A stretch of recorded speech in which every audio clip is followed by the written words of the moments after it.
Hi friends, మీకు ఏ programming లాంగ్వేజ్లో అయినా టైప్ కన్వర్షన్ అంటే తెలుసా? అసలు టైప్ కన్వర్షన్ అంటే ఏంటి?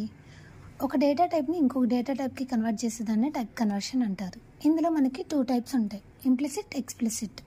ఇంప్లిసిట్ని వైరింగ్ అయినా అనొచ్చు, ఎక్స్ప్లిసిట్ని నారింగ్ అయినా అనొచ్చు. ఇందులో మనకి డేటా అనేది ఎటువంటి లాస్ జరగదు. ఎక్స్ప్లిసిట్లో లాస్ అనేది జరుగుతుంది. ఇది స్మాల్ నుంచి బిగ్ డేటా టైప్గా మారుస్తుంది, ఇది బిగ్ డేటా టైప్ని స్మాల్గా మారుస్తుంది.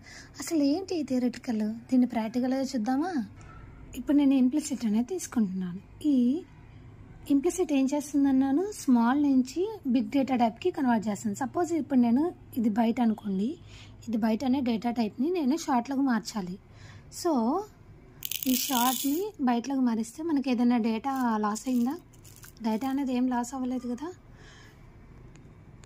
ఇప్పుడు నేను ఈ షార్ట్ డేటా టైప్ని ఇంట్ డేటా టైప్లోకి మార్చాలనుకుంటున్నాను. సో ఇంట్ డేటా టైప్లోకి మార్చేసాను. ఇక్కడ కూడా మనకు డేటా ఏమైనా లాస్ అయిందా? సో దీన్ని ఇంప్లిసిట్ డేటా టైప్ కన్వర్షన్ అంటారు. ఇప్పుడు మనము ఎక్స్ప్లిసిట్ టైప్ కన్వర్షన్ని చూసేద్దాం. ఇప్పుడు ఎక్స్ప్లిసిట్ అంటే ఏం చెప్పాము, బిగ్ డేటా టైప్ని స్మాల్ డేటా టైప్లోకి కన్వర్ట్ చేస్తుంది. అంటే డబుల్ని float, float long, int, short, byte ఇలాగా కన్వర్షన్ చేస్తుంది. ఇప్పుడు చూసేద్దాం. ఇప్పుడు నేను డబుల్ అనే డేటా టైప్ని తీసుకున్నాను, దీన్ని నేను ఇప్పుడు ఫ్లోట్లో కన్వర్ట్ చేస్తున్నాను. ఏం జరుగుతుందన్నాను, డేటా అనేది లాస్ అవుతుంది. సో కన్వర్ట్ చేసాం, కానీ